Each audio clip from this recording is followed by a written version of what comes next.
Alright, the last day of Target 1, solving and graphing inequalities in one variable.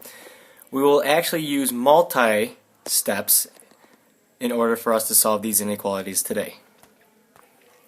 In this first example, we have to solve 4x plus 6 is less than 54, and then graph our solution. Like always, I like to rewrite my inequality, and I'm going to do this at the right. And just like a two-step equation, I need to isolate the term with the variable.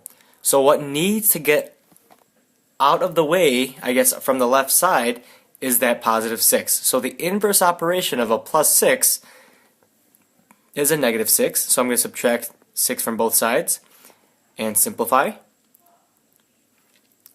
Now we have a simple one-step inequality, so we have 4x is less than 48. Since we're multiplying 4 and x together, the inverse operation is division. And so my answer, x is less than 12. So I'm going to take my number line, focus on the 12, so I'm going to go 12, 13, 14, 15, 16, and then 11, 10, 9, 8. Because we're less than, we're going to have an open circle on 12, and we're going to shade to the left. Now we are done. Alright, so the second example, we have to solve negative 1/3 times the quantity of x plus 21 is less than 2. So the first thing I want to do is write the the inequality on the right hand side, just to rewrite it.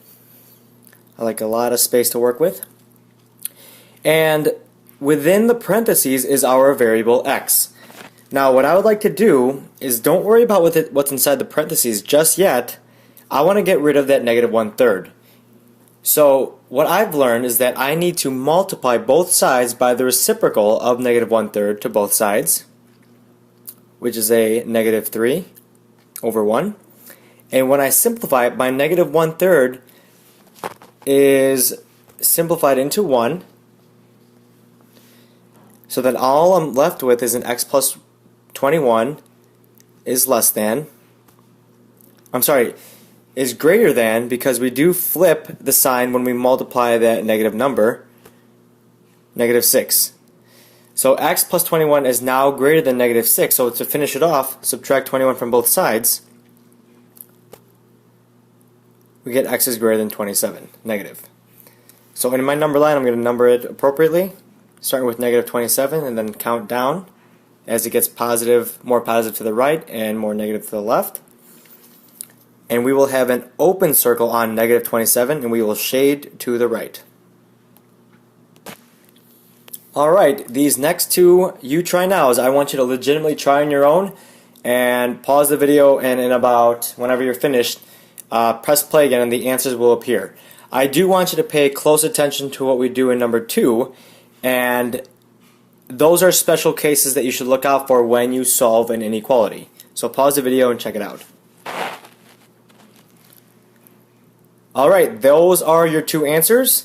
So double check your work. Make sure you are showing all of your work step by step and it is modeled after what I have done on the YouTube video.